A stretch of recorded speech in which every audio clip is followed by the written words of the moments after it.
White colour canvas ഷീറ്റാണ്, അതിലോട്ട് black colour acrylic paint ഇട്ട് കൊടുക്കുക.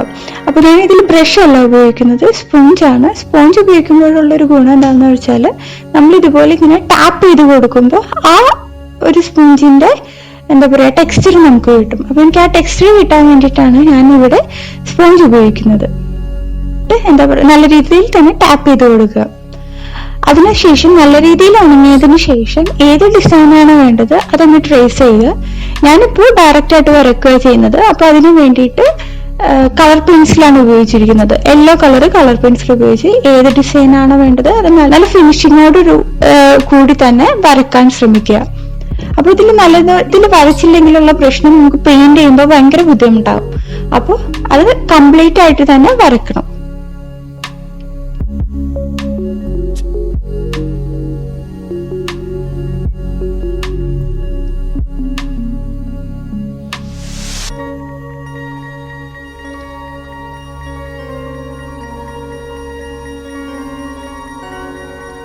ഇതിലിപ്പോ ഞാൻ ഒരു മെയിൻ ഒരു ബേർഡും പിന്നെ കുറച്ച് ചെറിയ ചെറിയ പൂക്കളുമാണ് വരയ്ക്കുന്നത്.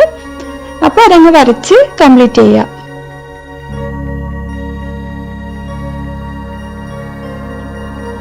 അതിനുശേഷം ഇപ്പോൾ യെല്ലോ കളറാണ് എടുത്തിരിക്കുന്നത്, ആക്രിലിക് പെയിന്റ് തന്നെ.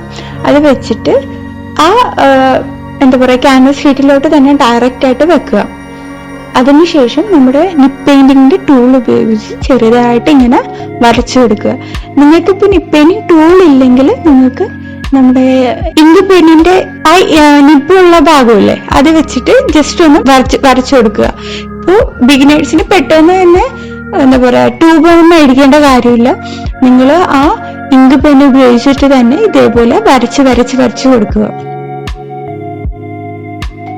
ഇതുപോലെ വരച്ചു കൊടുത്താൽ മാത്രമേ നമുക്ക് ഏറ്റവും ലാസ്റ്റ് ഒരു എന്താ പറയാ ഒരു നല്ലൊരു ഭംഗിയിലെ ഒരു ഫിനിഷിങ് കിട്ടുള്ളൂ. അപ്പോൾ ഇത് ത്രെഡ് പോലെ ഇരിക്കും. നമ്മൾ എംബ്രോയിഡറി ഒക്കെ ചെയ്യുമ്പോൾ ഒരു ത്രെഡ് വെച്ചിട്ടല്ലേ നമ്മൾ എംബ്രോയിഡറി ചെയ്യുന്നത്, അതിന്റെ ഒരു ഫിനിഷിങ് ലുക്ക് ആയിരിക്കും ഈ ഒരു പെയിന്റിങ് കംപ്ലീറ്റ് ആയിട്ട് കഴിയുമ്പോൾ. അപ്പോൾ അതുകൊണ്ട് കുറച്ച് ക്ഷമയോടുകൂടി തന്നെ ചെയ്യണം.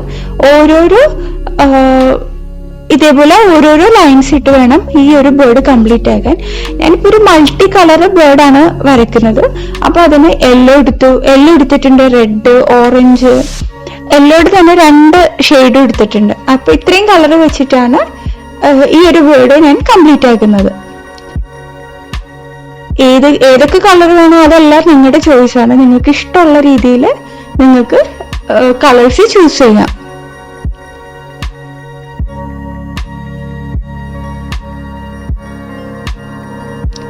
യെല്ലോ തന്നെ ലെമൺ യെല്ലോ എടുത്തിട്ടുണ്ട്, ചെറിയൊരു ഗോൾഡൻ കളറുള്ള യെല്ലോ എടുത്തിട്ടുണ്ട്. അപ്പോൾ ഇപ്പൊ ഞാൻ ആ ചിറകിന്റെ പോർഷൻ അല്ലേ ചെയ്യുന്നത്.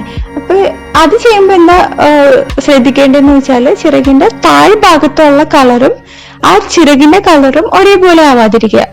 അപ്പൊ അതിനൊരു കോൺട്രാസ്റ്റ് വരുത്തുക. അപ്പൊ ആ യെല്ലോ കളറ് ചിറകിന്റെ പോർഷന്റെ താഴത്തെ സൈഡ് നമ്മൾ ഓറഞ്ചോ റെഡോ അങ്ങനെ ഏതെങ്കിലും വേറൊരു കളർ വേണം ഇട്ട് കൊടുക്കാൻ.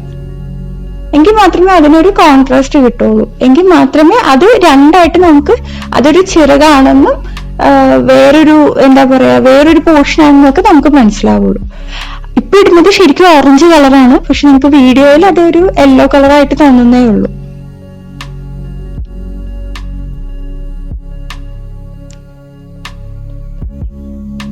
അങ്ങനെ മൊത്തത്തിൽ നമുക്ക് ഈ ബേർഡ് അങ്ങ് കംപ്ലീറ്റ് ചെയ്തെടുക്കാം.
ഏറ്റവും അവസാനം ബേർഡിൽ ഞാൻ കുറച്ച് വൈറ്റ് കൂടെ അപ്ലൈ ചെയ്യുന്നുണ്ട്. വൈറ്റ് കൂടെ അപ്ലൈ ചെയ്താൽ കുറച്ചൊരു എംബോസിംഗ് ആയിട്ട് കിട്ടും. അപ്പൊ അതിന് വേണ്ടിയിട്ടാണ് വൈറ്റ് കളറും കൂടെ അപ്ലൈ ചെയ്തിരിക്കുന്നത്. അങ്ങനെ നമ്മുടെ ബേർഡ് ഓൾമോസ്റ്റ് കംപ്ലീറ്റ് ആയിട്ടുണ്ട്. ഇനി നമുക്ക് അതിന്റെ കണ്ണും കൂടി ചെയ്യാം. കണ്ണും ഇതേപോലെ തന്നെ ആ നിപ്പ് വെച്ചിട്ട് തന്നെയാണ് ചെയ്യുന്നത്. ബ്ലാക്ക് കളർ അടിച്ചു കൊടുത്തു. ഇനി ആ ചുറ്റുമുള്ള പൂക്കൾ ചെയ്യാം. അപ്പോൾ എനിക്കൊരു എന്താ പറയാ, ഒരു പ്ലാൻ എന്തായിരുന്നെന്ന് വെച്ചാൽ ബേർഡിലുള്ള ഒരു കളറ് പോലും പൂക്കളിൽ കൊടുക്കരുതെന്ന്, വൈറ്റ് ഒഴിച്ച്. അപ്പൊ അതുകൊണ്ട് ബ്ലൂ കളറ് ഫ്ലവേഴ്സ് ആണ് ഞാൻ ഇവിടെ ചെയ്യുന്നത്. പ്ലസ് വൈറ്റ് കളറ് പെറ്റൽസ് കൂടി ഉണ്ട് അതിന്റെ ഇടയിൽ കേട്ടോ. അപ്പൊ അതൊരു രണ്ടൊരു എന്താ പറയാ, ഒരു ഡബിൾ ഷെയ്ഡ് പോലെ തോന്നും. അപ്പൊ അതിന് വേണ്ടിയിട്ടാണ് ഇങ്ങനെ ഉപയോഗിച്ചിരിക്കുന്നത്. ഇതെല്ലാം നിങ്ങളുടെ ചോയ്സാണ്, നിങ്ങൾക്ക് ഇഷ്ടമുള്ള കളേഴ്സ് ഉപയോഗിക്കാം. അങ്ങനെ ചുറ്റും അതങ്ങ് കംപ്ലീറ്റ് ചെയ്യുക.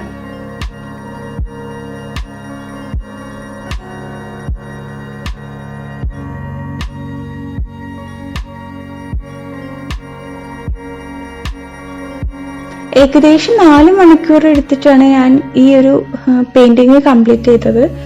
4 അല്ല, അതിൽ കൂടുതൽ തന്നെയായി. എങ്കിലും കംപ്ലീറ്റ് ചെയ്ത് കഴിഞ്ഞപ്പോൾ ഭയങ്കര ഒരു നല്ലൊരു ഫിനിഷിങ്, ഭയങ്കര രസം തന്നെയായിട്ടോ ഇത് കംപ്ലീറ്റ് ചെയ്ത് കഴിഞ്ഞപ്പോൾ തോന്നിയത്.